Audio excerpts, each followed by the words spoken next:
பிரியமானவர்களே, இந்த நாளில் ஆண்டவர் நமக்கு கொடுக்கிற ஒரு வார்த்தை 1 பேதுரு 5ஆம் அதிகாரம் 10ஆம் வசனத்தில் சொல்லப்பட்டது போல, கொஞ்ச கால பாட அனுபவிக்கிற உங்களை கர்த்தர் சீர்படுத்தி ஸ்திரப்படுத்தி.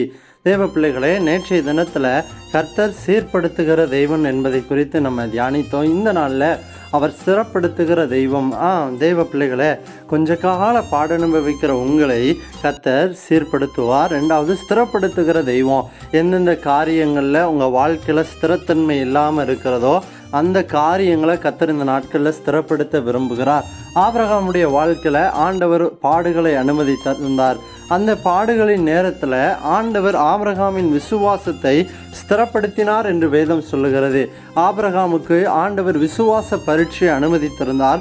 ஆனால் அந்த விசுவாச பரீட்சையில் ஆபிரகாமுடைய விசுவாசம் ஸ்திரப்பட்டது என்று வேதம் சொல்லப்பட்டிருக்கிறது. தேவ பிள்ளைகளை, இந்த பாடுகளின் நாட்களில் நம்முடைய விசுவாசத்தன்மையை கர்த்தர் ஸ்திரப்படுத்துகிற ஒரு தேவனாக இருக்கிறார். அதனால் இந்த கொஞ்ச கால பாடுகளை கண்டு நீங்கள் சோர்ந்து போகாதீங்க. இந்த நாட்களில் கர்த்தர் உங்கள் விசுவாசத்தை ஸ்திரப்படுத்துவார். உங்கள் வாழ்க்கையில் அநேக ஸ்திரமற்ற காரியங்களை ஸ்திரப்படுத்தி கர்த்தர் உங்களை ஆசீர்வதிப்பாராக. God bless you. ஆமென்.